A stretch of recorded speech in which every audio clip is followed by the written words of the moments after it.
a lot of the stuff we want to do is right here in our own backyard.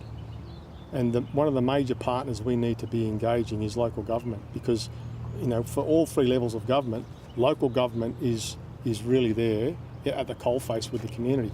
And if we're going to be going to state government and federal government down the track for our big picture stuff, we need to be demonstrating that we've got a good relationship and a history with our local government.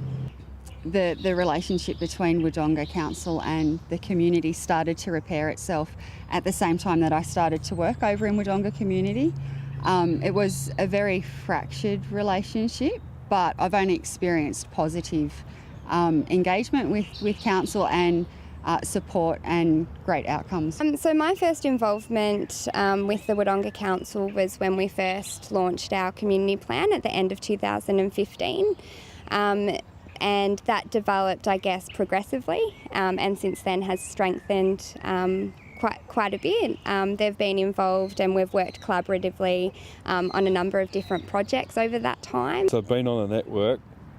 A lot of it could not have been done without council, and I think about a lot of projects and steering committees and things that come from that network and how it brings everyone together with an authority to do stuff. And I think it's, we're all kind of getting on the same page, for the community benefit, for self-determination.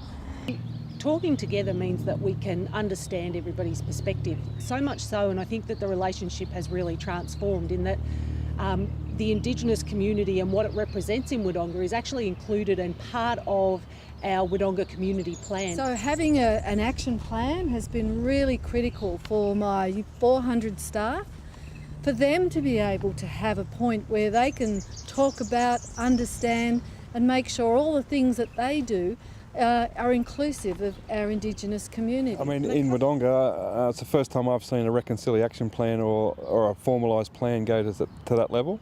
A lot of sceptical people or other people I've heard sort of see those things as tokenistic.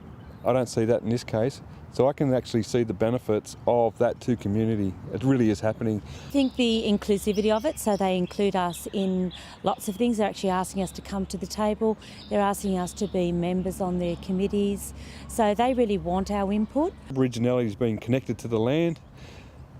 Guess what? Where you live is the land everyone else is living on. Let's work from that purpose as a start. Look at all that environmental stuff. Let's look at some of the social and cultural aspects. Let's look at community. There's overlap of purpose, and that's where you start from. We have quarterly meetings. We have WAN representatives that meet with council representatives quarterly and speak about community issues and also council plans and things that are happening.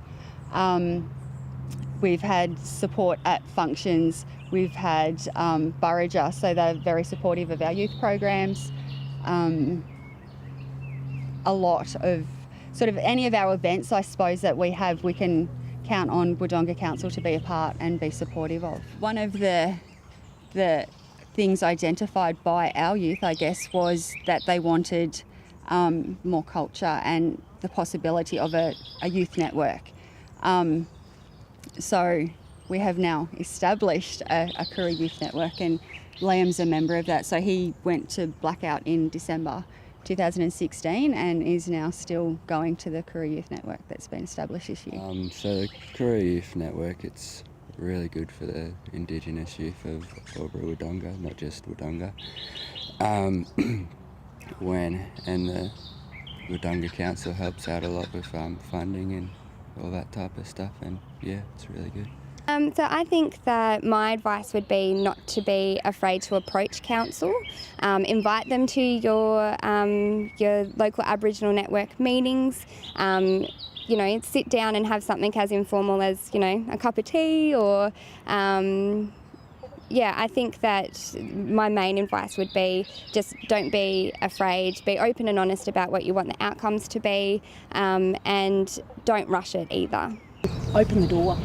Have the first conversation and recognise it and talk about those things that make each party feel uncomfortable. Because if you don't talk about them, you can't recognise them, you can't move through them.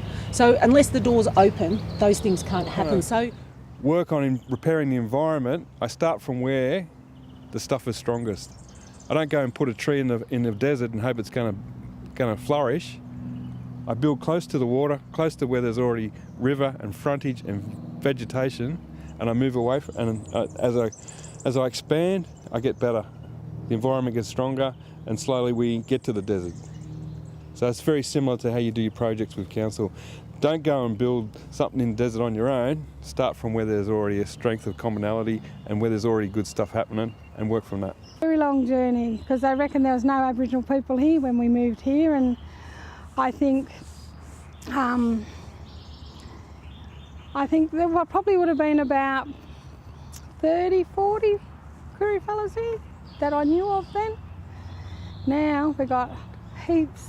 If you've got Aboriginal people out there that don't identify, you know, they see a community org or someone wearing their Koori shirt, you know, they connect, you know, and yeah, goes from there.